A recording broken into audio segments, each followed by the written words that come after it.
Deborah Winger and Shirley MacLaine play mother and daughter, basically like close friends. And Jack Nicholson kind of sort of plays a crazy person. He was an astronaut. But I guess space food is, is really bad for you. This movie is Terms of Endearment. Terms of Endearment won Best Picture in 1983. And it's basically about the life between a mother and her daughter. Especially, they kind of skip over the years when she grows up and all such. Now the daughter's all grown up. She is making her own decisions in life and that. But then everything goes south when she meets Harry from Dumb and Dumber, and they finally got married and all that. So basically, they have to deal with that and her having several kids and all such. And the mother finally meets Jack Nicholson. He is a retired astronaut who is living in such a weird-looking house. You'd think that they would pay astronauts a whole lot more money because that is a very dangerous thing to do, to go up in space and all that. But whatever. Jack Nicholson basically can stand up in a car and just drive a car with his feet. So that was fun to watch. And yeah, he's just another crazy guy. But the thing is, things are not really working out well for the daughter, especially since her husband is always at work and also having affairs, and her kids are not exactly that... Well, they're not exactly the nicest people on the market and all such, and she can't really make ends meet. And I gotta say right now, this movie does so well of showing how things don't really work out so much due to the mistakes in a marriage that can really affect not only you, but also your kids as well.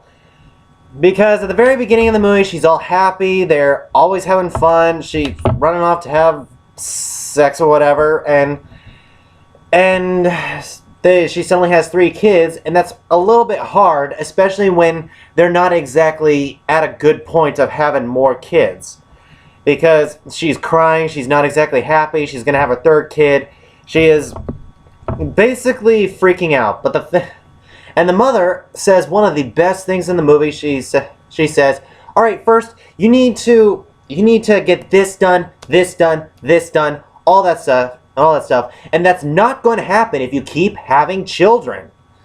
And it's true, It's not the kid's fault. It's not even close to the kid's fault. This is all the parents. All they ever wanted to do was have fun and screw around and everything. But there's more to a marriage than just that. You need to have a good home for a family to raise, have good jobs, and always make sure that you're not going to go in debt. There are so many things that you've got to make a check off before you start thinking about having more kids, and which these two really don't do, because her husband, like I said, starts having affairs, but I don't really see that a lot, but it's still happening and all such.